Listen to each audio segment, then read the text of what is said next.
மேக்னெட்டோட force of attraction பாருங்க. Move பண்ணும் போலாம் பாருங்க.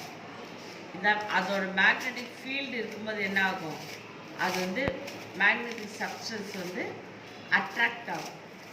ஓகேவா?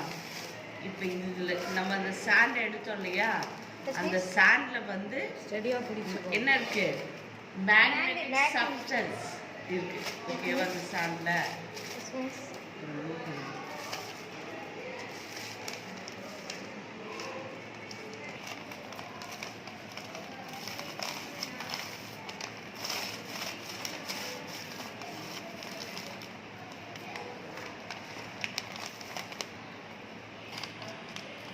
இந்த ரிங் மேக்னெட்ல இருக்கு, அந்த ஷேப்புக்கு என்னவாகுது, அட்ராக்ட் ஆகும்.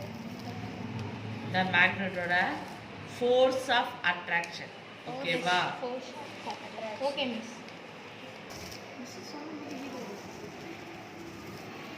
வைக்க நான் பக்கத்தில் பண்ணும்போது அந்த மேக்னெட்டிக் ஃபீல்டு அதில் இந்த ஃபீல்டில் என்டர் ஆகும்போது என்னவாகும், அட்ராக்ட் ஆகும்.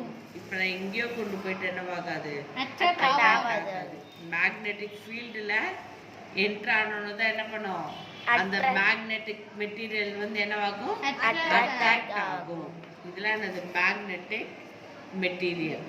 ஓகே, இப்போ நான் எக்ஸாம்பிள் கொண்டு போகிறேன். பேப்பர். ஓகேவா? இது வந்து என்னது, நான் மேக்னெட்டிக் மெட்டீரியல். இது அட்ராக்ட் ஆகுதா?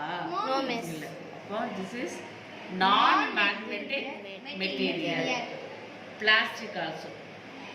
This is non magnetic material.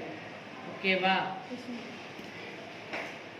This is magnetic material because it attracted by magnet. Okay, magnet ஆல attract ஆற பொருட்கள் எல்லாம் magnetic material. இப்போ magnet ஆல attract ஆகாத பொருட்கள்லாம் என்னது, நான் magnetic material. Example paper, plastic, rubber band, etc. Okay, all are understand? Yes, miss.